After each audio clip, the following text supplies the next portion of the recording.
see you. Okay. Thank you, Stefan. Nice to see you. Dear members of the media, good afternoon and greetings from Kinshasa.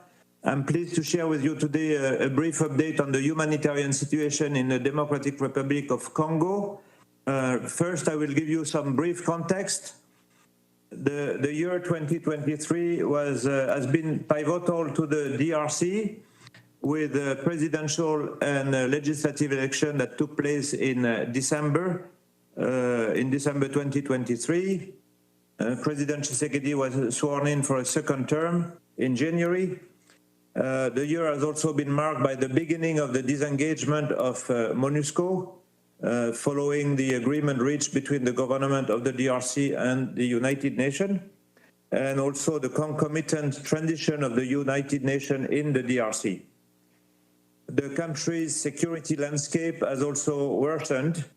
The resurgence of hostility in eastern DRC, especially in North Kivu, is deeply concerning.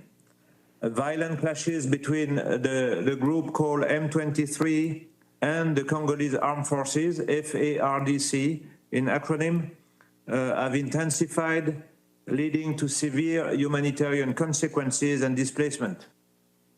Just over the past few days, the latest clashes around a town called Sake, which is 20 kilometers from Goma, the capital of North Kivu. Those clashes have forced many people to flee their homes, joining the already 1.3 million people who have been displaced as a result of the M23 crisis since 2022, 1.3 million, with around half of them in the vicinity of Goma, living in crowded sites in very, very difficult conditions. In total, there are currently 6.7 million people internally displaced in the DRC, most of them in eastern DRC. It's the second largest internally displaced population in Africa after the Sudan. The security situation has also remained volatile up north in the province of Ituri, where attacks on civilians by armed groups are frequent. For example, we've seen over the past few days a worrying escalation of violence in some of the Ituri territories, with tit-for-tat attacks between two armed groups, causing many civilian casualties after a period in which some improvement had been observed. We can also note the activism of a group called ADF, the Allied Democratic Forces, that is also causing a lot of casualties and misery. There are also other pockets of instability and tension in other parts of the DRC.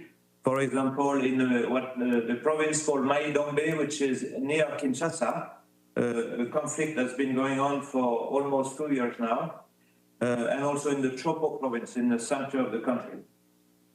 Finally, the country is also currently affected by very, very severe floods affecting 2 million people and many provinces across the country, with the Congo River at its highest level since 1961.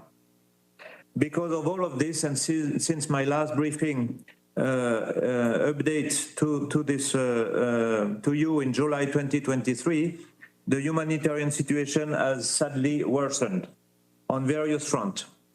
As you know, the crisis in the DRC is one of the most severe, complex, prolonged, protracted, and neglected in the world. It has been going on for 30 years. Every time I speak to displaced people in eastern DRC, the message is the same. They want peace, they want security, they are so tired, they want to return home, they want to cultivate their land, they want to regain their autonomy and their dignity. The children want to go to school, the teenagers want to attend vocational training, they want to learn a profession, because all this has gone on for too long, 30 years. This morning in Kinshasa, jointly with the government of the DRC, we launched the 2024 Humanitarian Response Plan, and I want to share a few pointers. There are 25.4 million people in need in the DRC, which is about 1 Congolese out of 4, which is the number of food insecure people. This is the highest number of food insecure people in the world, and this is an anomaly considering the vast agricultural potential of the DRC. There are 8.4 million people affected by acute malnutrition, mainly children under 5. Gender-based violence, sexual violence has reached a dramatic level, with nearly 110,000 cases reported in 2023, which is probably the tip of the iceberg. The crisis in the DRC is very much a protection crisis. The worsened situation also had an impact on epidemics, notably measles and cholera. There were nearly 15,000 cases of cholera confirmed in 2023, double the number of the previous year. When it comes to the operating environment, for the humanitarian, it is very challenging. The DRC was in 2023 one of the most dangerous operating theaters in the world for the humanitarian. There are also, we are facing security challenges, administrative obstacles, and many access issues. There are also multiple violations of human rights and international humanitarian law, and we call on all actors to respect those. Civilians should not be a target. Infrastructure such as schools, clinics, and hospitals should not be a target, and humanitarian should not be a target. The humanitarian intervention in 2024 will also take place in a context marked by the start of the gradual, responsible, and organized withdrawal of MONUSCO, the UN peacekeeping mission, which has been there through MONUC and MONUSCO since 1999. This withdrawal, which is now underway in the province of South Kivu. MONUSCO has the protection of civilians at the heart of its mandate and has significant logistical and security capabilities. Its gradual departure will certainly have an impact on humanitarian operations, especially in terms of access. It is therefore important for partners to adapt and prepare themselves to operate in a context where MONUSCO will no longer be there. Out of the 25.4 million people in need, our 2024 humanitarian response plan is targeting 8.7 million people, the most severely affected, mostly in Eastern DRC. This plan is the most prioritized plan among the 10 largest response plans worldwide. Priority requirements are in that order: food security, nutrition, health, protection, water and sanitation, and shelter. This plan is amounting to $2.6 billion. In 2022, the DRC response plan was funded at 53%. In 2023, it was funded at 40%. This was a sharp drop between 2022 and last year. Still, we were able to provide assistance to 5 million people, but with many not receiving assistance. We understand the multiplicity of crises in the world and the pressure on funding. Some crises are less neglected than others, they are more prioritized, but we are asking the international community to pay special attention to the immense suffering that there is in Eastern DRC. Finally, I would like to say that if humanitarian assistance is indispensable to save lives and deserve full support, it is not the solution to humanitarian problems, as we know. Political and regional solutions are required for the DRC.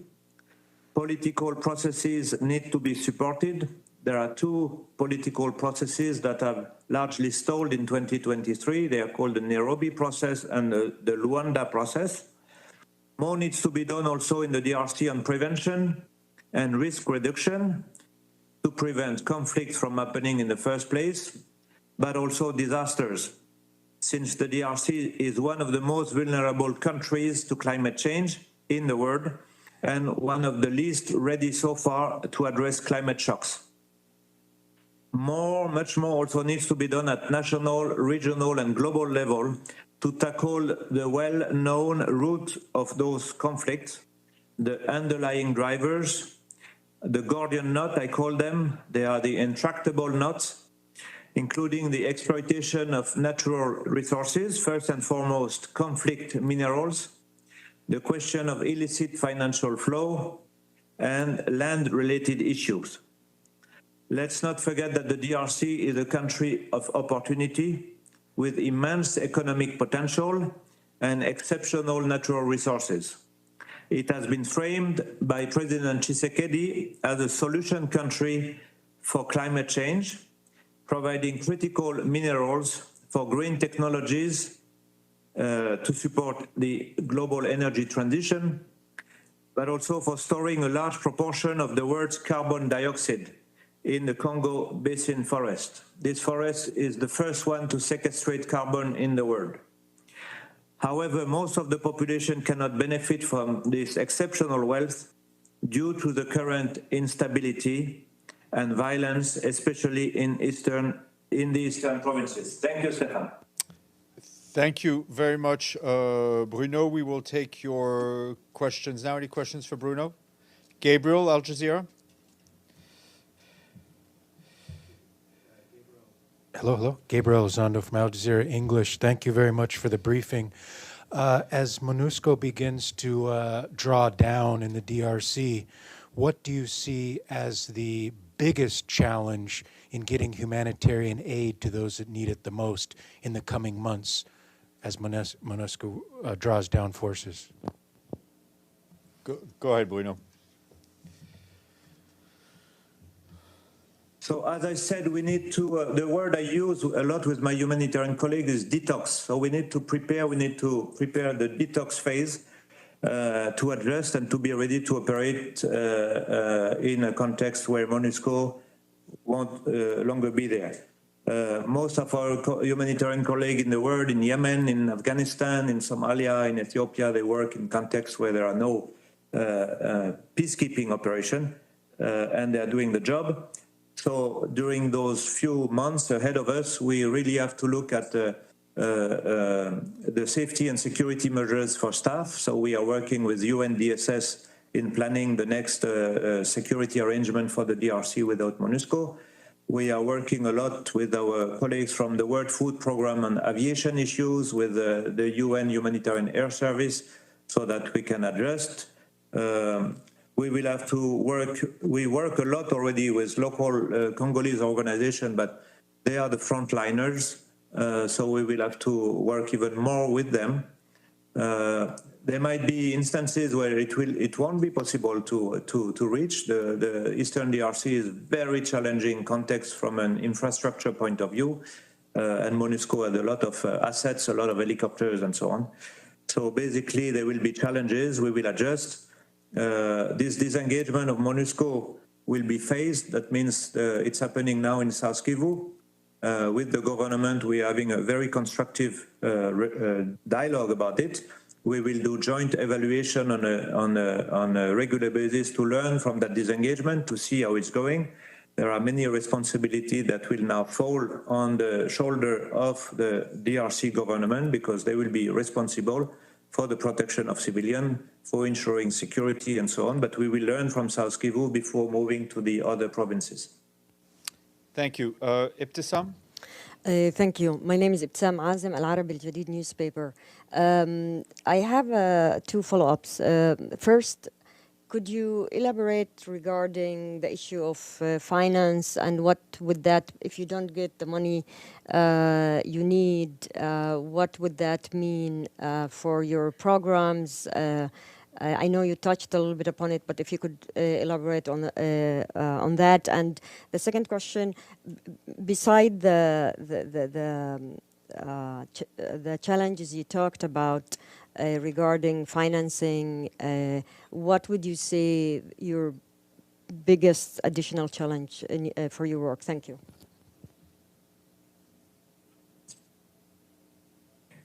Thank you very much. So in terms of financing, as I said, we are asking for 2.6 billion, and this is to provide what we call multi-sectoral assistance to 8.7 million people.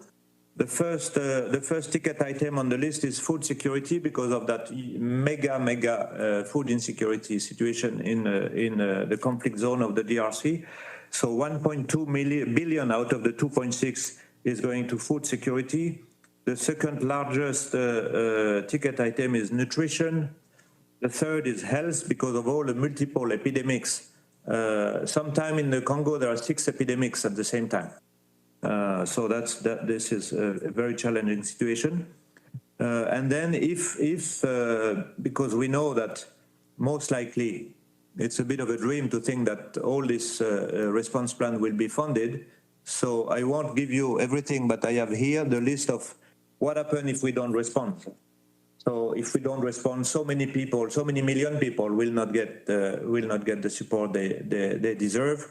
Me as humanitarian coordinator with my colleagues from OCHA, we will have to make tough choices because we have to choose where do we invest. It's very hard when there are so many needs. Yeah. The other question was. Yeah. Hold on, she had a second question. On other challenges. challenges. Yes. Yeah.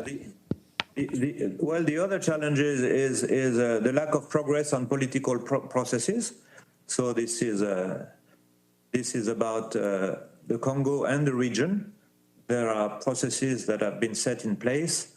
The Nairobi process, which was mostly about encouraging armed groups to disarm and to join the national program on demobilization, disarmament, and community reintegration. And this process has been facilitated by former Kenyan President Uhuru Kenyatta.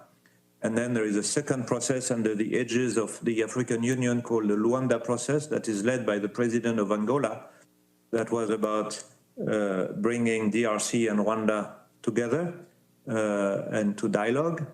And both processes have largely stalled in 2023. So the resumption of political processes is key to resolve some of the thorny issue and to contribute to peace and stability in Eastern DRC. Thank you. Abdelhamid? Thank you. My name is Abdul Hamid Sayam from the Arabic daily Al-Quds Al-Arabi. One of my questions you just answered about the involvement of African Union, but my other question about the flash appeal of last year and how much it was fulfilled by international community. Did you receive like 100% of the flash appeal, or how much you received? Thank you.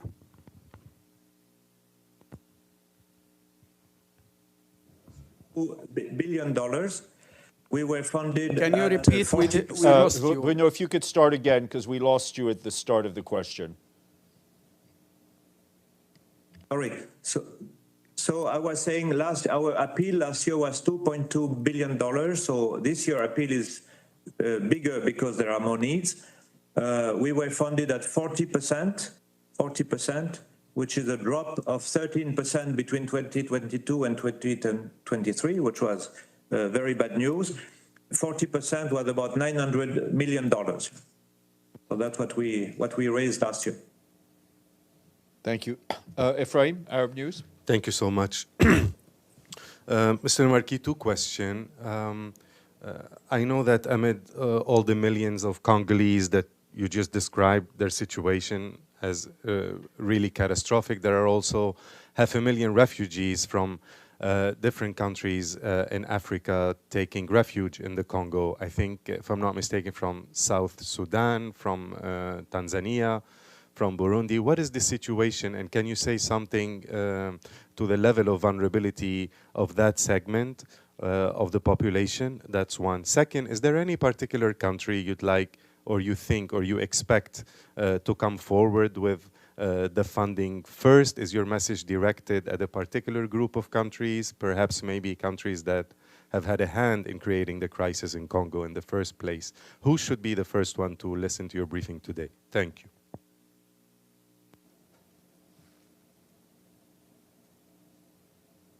Thank you for the two questions. So there are indeed many refugees from neighboring countries who have taken refuge in the DRC, from the Central African Republic, from especially from CAR, from South Sudan, from Burundi. I think there are about half a million.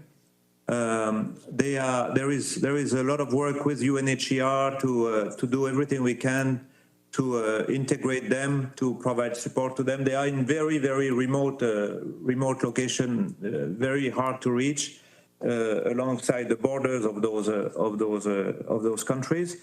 There are also a lot of Congolese refugees in neighboring countries, and later this week, UNHCR will launch its regional refugee response plan for the Congolese refugees in neighboring countries.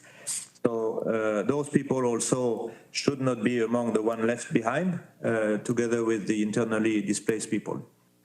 In terms of, we are calling for the world to support the DRC. So there are the usual donors to the DRC, and I must say that, like in other humanitarian response, the US is by far our largest donor, and they have confirmed this morning during the launch of our response plan that they will do everything they can, and that the DRC will be one of the largest, if not their largest humanitarian operation in 2024. But we are also calling for other bilaterals to step up. And we are also calling for other countries who have also interest in the DRC to also come to the rescue in terms of funding. So we thank all of them. We are also discussing, like in many other countries, the relationship between the UN and the international financial institution when it comes to maybe not pure humanitarian assistance, relief assistance, but when it comes to resilience programming or to working for refugees, like the World Bank and UNHCR, very, very strong cooperation. So it's also because a lot of the money is also with the international financial institution. Thank you, Bruno. Any other questions? Excellent. Bruno, thank you so much for coming in and briefing us. You're always welcome back. And thanks again for your patience in waiting for the briefing to start. Merci beaucoup. Merci à toi, Bruno. All right.